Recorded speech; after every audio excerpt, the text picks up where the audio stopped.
Hello guys, कैसे हैं आप सब। आई होप आप सब अच्छे होंगे, मस्त होंगे। इस करारी पड़ती हुई ठंड में आपकी पढ़ाई अच्छे से होती होगी, है ना।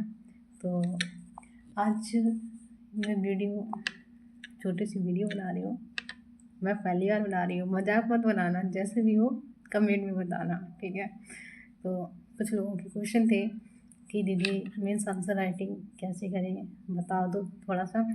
और नोट्स कैसे बनाएं, करेंट अफेयर्स के नोट्स कैसे बनाएं, स्ट्रेटजी कैसे कैसे बनाएं। तो मैं थोड़ा सा बताना चाहूँगी, ठीक है। मजाक मत बनाना, बता रही हूँ, ठीक है।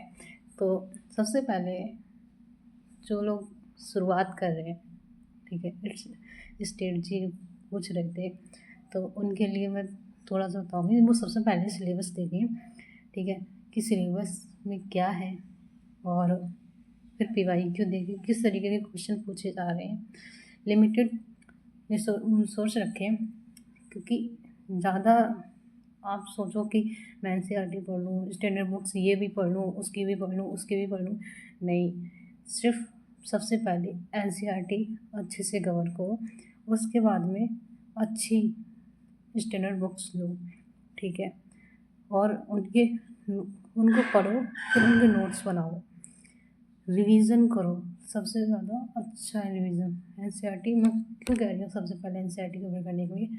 NCERT सबसे पहले एक तो बेसिक तैयार करता है हमारा, जो एक बोलते हैं ना, जैसे हम घर बनाते हैं, उसके लिए एक नींव बनानी होती है। अगर वो नींव नहीं बनाएंगे तो हमारा घर कभी भी गिर सकता है, वो टिकेगा ना ज़्यादा टाइम तक। अगर हमारी घर की जितनी अच्छी नींव होगी तो उतनी अच्छा हमारा घर मजबूत बनेगा। इसी हिसाब से हमें सबसे पहले अपनी नींव मजबूत करनी है, जो है NCERT से होगी, ठीक है। NCERT अच्छे से कवर कर लो 6 से 12 तक की। उसके बाद में उसके बाद में उनके नोट्स बनाओ, शॉर्ट नोट्स बनाओ। 30% अगर नोट्स बनाने में या क्लास करने में लगा रहे हो, तो 70% तुम्हें रिवीजन में लगाना है, 70% रिवीजन करना है, ठीक है। फिर आप क्वेश्चन उठाओ, PYQ उठाओ और उन्हें सॉल्व करो, प्रैक्टिस करो, ठीक है। मान लीजिए आपने पॉलिटी पढ़ी, पॉलिटी का एक चैप्टर, एक टॉपिक आपने कंप्लीट किया, उस टॉपिक के आप क्वेश्चन उठाओ और उनको सॉल्व करो, ठीक है। इसी तरीके से ये करते रहो। सेकंड चीज़, मेंस आंसर राइटिंग कैसे करें। एक भाई का कमेंट था कि दीदी मेंस आंसर राइटिंग के लिए कुछ बता दो। तो मेंस आंसर राइटिंग के लिए आपने मान लीजिए कोई भी एक सब्जेक्ट लिया, उसका एक टॉपिक कंप्लीट किया, मतलब 1-2 चैप्टर आपने कंप्लीट किए, उसमें जो टॉपिक है उस टॉपिक को अच्छे से पढ़ लो। अच्छे से पढ़ने के बाद उस टॉपिक का क्वेश्चन लो और सॉल्व करने की कोशिश करो। जो हमारा परिचय होता है, जो भूमिका लिखते हैं, वो भूमिका हमें शॉर्ट में लिखनी है, ज़्यादा लंबी नहीं लिखनी है, छोटी भूमिका लिखनी है। और निष्कर्ष भी ज़्यादा नहीं, 1 लाइन का या 2 लाइन का बहुत है, ठीक है। 1-1.5 लाइन का हमें निष्कर्ष लिखना है। और बीच में जो हम लिखते हैं वो पॉइंट बाय पॉइंट लिखना, जैसे एक पॉइंट लिखा, दूसरा तीसरा पॉइंट बाय पॉइंट लिखना है, तो ज़्यादा बेस्ट रहेगा। और उसमें कुछ पैराग्राफ्स, चार्ट्स या चित्र, मैप वगैरह जो भी बनाना चाहें आप, जो अगर उसमें बनाएंगे तो और ज़्यादा बेस्ट रहेगा, ठीक है। सेकंड, थर्ड, नोट्स कैसे बनाएं। आप वो नोट्स ना, मतलब इस तरीके से बनाओ, अगर आपका टारगेट लंबा है, UPSC एस्पिरेंट का लंबा ही टारगेट रहता है, तो नोट्स बनाओ, ज़्यादा लेंथी नोट्स मत बनाओ, ज़्यादा लंबे चौड़े, मेन पॉइंट लिखो उनमें, ठीक है। और नोट्स बनाने के बाद साइड में जगह छोड़ देना। जैसे मैं 1 मिनट में आपको दिखाऊंगी,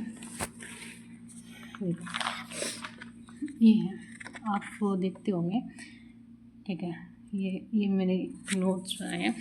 तो जो साइड में जो ये जो साइड में जगह है, आप इसे साइड में थोड़ी सी जगह रखो ताकि आगे के लिए अपडेट करने के लिए हो जाए।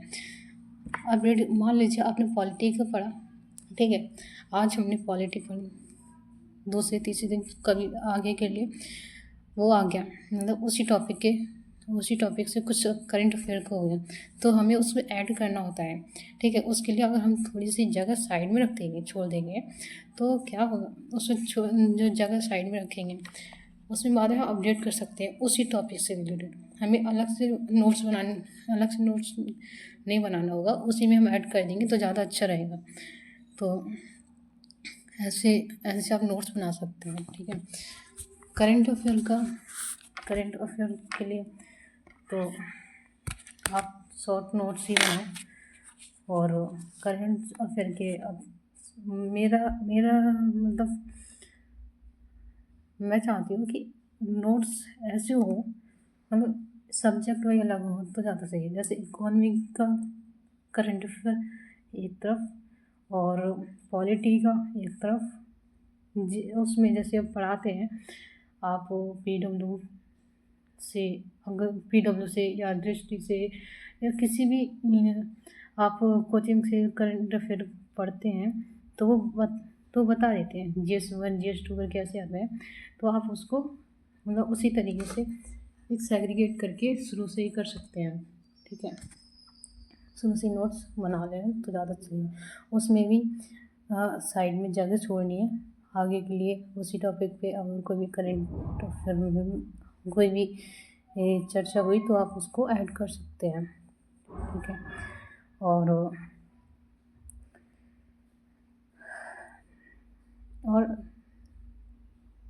कुछ कमेंट थे कि इतनी करारी ठंड में हम पढ़ाई कैसे करें, हमसे याद नहीं हो रहा।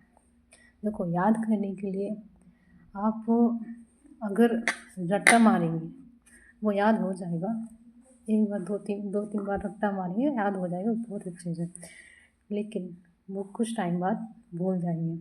इसलिए हमें रट्टा नहीं मारना। आप जब NCERT पढ़ेंगे, NCERT अगर आपकी अच्छे से कवर होगी उसके बाद में आप मतलब अपना जो भी क्लास के नोट्स या फिर वैसे नोट्स आप जो भी हैं उनको पढ़ो अच्छे से, मतलब रट्टा मत मारो, समझ के पढ़ो आराम से।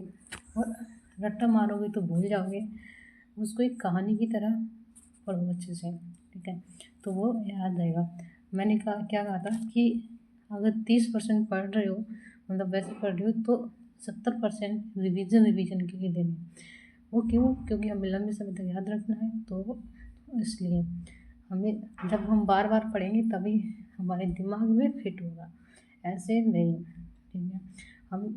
हमको क्या लगता है पता है, हमारे ब्रेन की क्या दिक्कत रहती है, हम जो पढ़ते हैं ना, पढ़ते रहते 2-3 बार रिवीजन कर लेते और तब याद नहीं होता, फिर हमारा मन कहता है कि हमने तो ये पढ़ लिया, अब क्या करेंगे पढ़ के, लेकिन वो याद तो नहीं होता ना, थोड़ा बहुत याद होता है फिर हम छोड़ देते हैं उसको।